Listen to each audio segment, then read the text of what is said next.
Welcome. So today is our Relax into Health, Wealth, and Happiness meeting. And what I would like for you to know is that this is a true invitation, that it really is possible. And we could also state this invitation in other ways, such as to choose a new life. We could couch it in other terms. We could say it's a spiritual renewal, a lived oneness. And this is possible now, that it is what is actually true.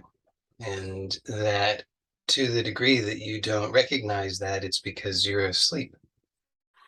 So this business of being asleep is an important one, obviously, because of what I've just said, because this slumber, this hypnosis, this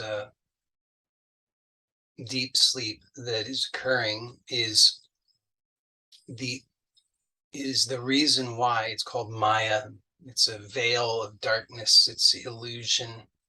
It's which makes it sound bad. Please don't misunderstand, because that's very overly simplistic, and it's this paradigm of good and bad. It's false. So we don't fall into that trap and think, oh, the Maya is bad, the dream is bad, illusion is bad. No. But the fact that you are asleep to it is why you experience pain, because you are pure consciousness. This is your true nature. And the reality of your true nature is consciousness, being, bliss, peace, harmony, okayness, fearlessness. And so anything that is when you identify as something other than that, then there is an inherent conflict, because that's not who you are, but you're identifying as it. So that conflict is what you experience as pain. And the more you insist upon it, the more pain you experience, because you continue to insist on the thing that is causing you the pain. So it's like someone has thrown you a hot coal, and you're continuing to hold on to the hot coal, and you say, well, why am I in so much pain? You have to take a look and see what it is that you're doing that is resulting in that pain. Because here's a very important thing to understand, and it is that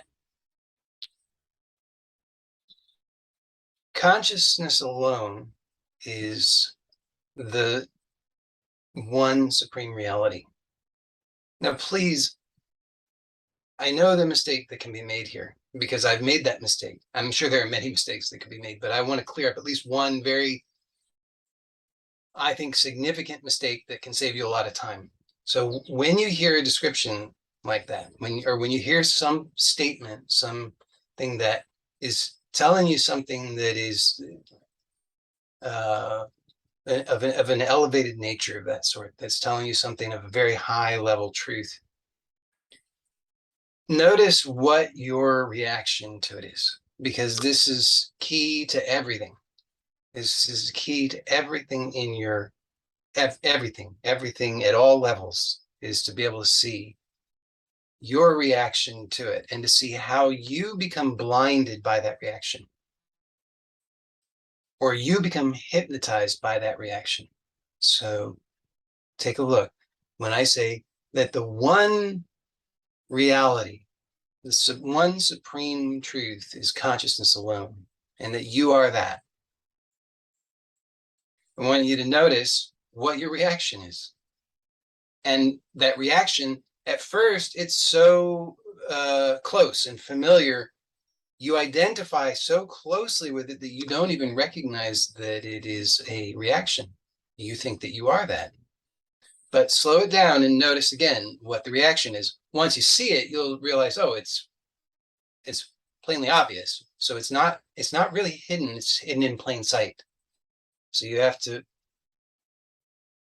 just kind of metaphorically, I guess, step back just a bit from what you think yourself to be in order to be able to actually witness this reaction, because you're mistaking yourself for the reaction.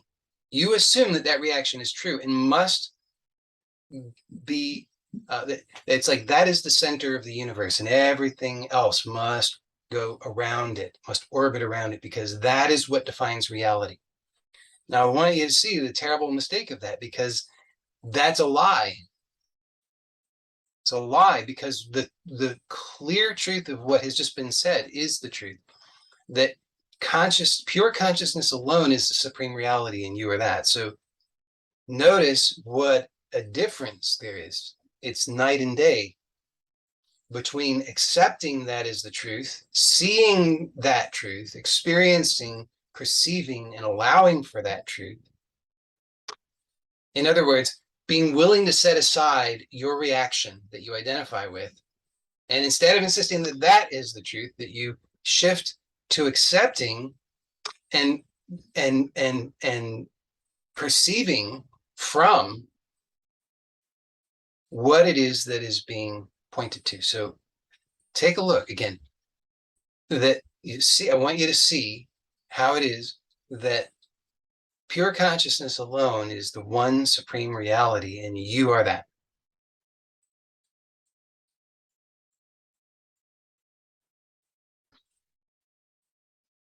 So you can notice your reaction, if there is one. So I'll give you some examples of some reactions that you might have, just so that it can be clear. I mean, for some of you, maybe you see it already. Excellent. If you're seeing it already, then you see the power of it. So you want to stay with that, because what that means is you're putting yourself into the true position, the true posture. See the connection here between your reaction and what you perceive as your physical posture. There's an intimate connection between the two. They are indistinguishable from one another. In fact, you hold yourself unconsciously. Think about it. Notice the discomfort that you experience. You can't tell me you don't experience discomfort. You're experiencing discomfort right now. You just notice that you're experiencing that discomfort. It's not like this isn't a judgment. This isn't like I caught you. You were experiencing some discomfort. Shame on you. It's not like that. It's an opportunity for a revelation. So you want to just see it in that light. Because I do understand sometimes some of the way that this is delivered can come on a little bit strong, in a way that there can be reaction to. But if you start to receive it in the spirit in which it's offered, it makes a big difference. So understand, and it's on me to communicate the spirit in which it's offered, which is one of compassion. It's one of a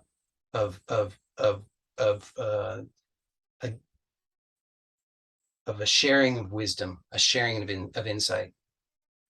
So it's for you, so that you can be uplifted, so that you can inhabit your true posture, know yourself, live that truth and that freedom, no longer plagued by the reactions that you mistook for yourself. Okay, so I want you to see how you experience discomfort in the body. Now, just notice this, that you actually have no desire, consciously at least, to experience that discomfort. And you have to see that that's true, right? I mean, it's kind of obvious, but it's one of those things that has to be pointed out. And then you might say, well, yeah, duh. Of course, I don't desire to experience discomfort, but nonetheless, the discomfort is happening. Well, now, there's something really, really important about this. We usually just gloss over it. We say, yeah, but that's normal. That's the human experience. That's how it is. that's what you believe, and therefore that's why you perceive that, and that's why you experience that.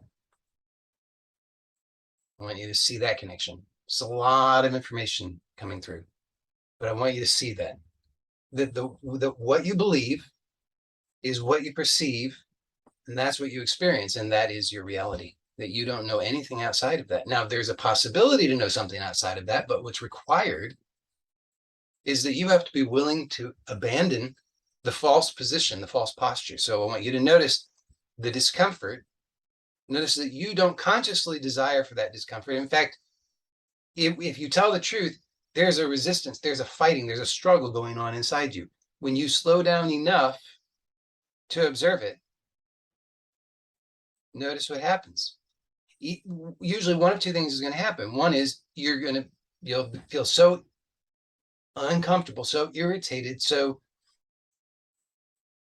nervous, so agitated that you have to do something else. You think you feel compelled strongly to do something else, to give your attention to something else, anything that other than this, because this is hell. We think this is unbearable because we think it's got me. It's I'm a monkey's uncle.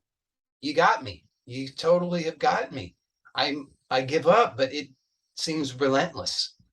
It's like it just continues. So we think I'm just being victimized endlessly by some sort of hostile entity that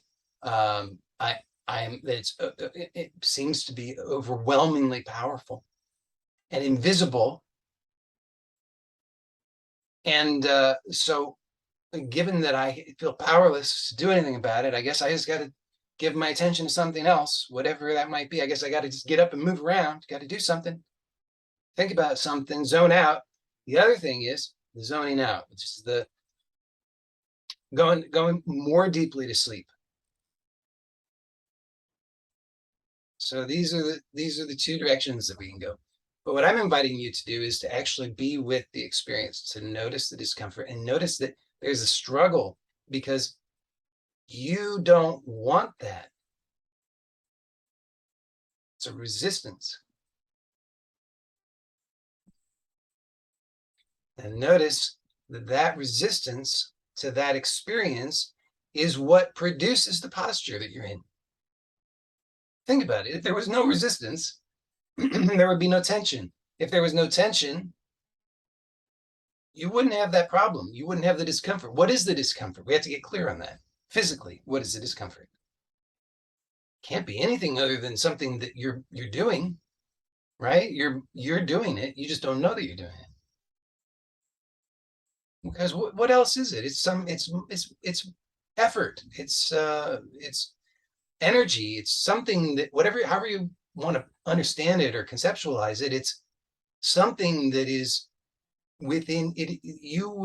Your rightful position or your rightful relationship with it is that you are the master. Now, that has some connotations that some of us have some difficulty with. I get it. I understand. But see how you just been triggered? See what the words are said and you get hypnotized because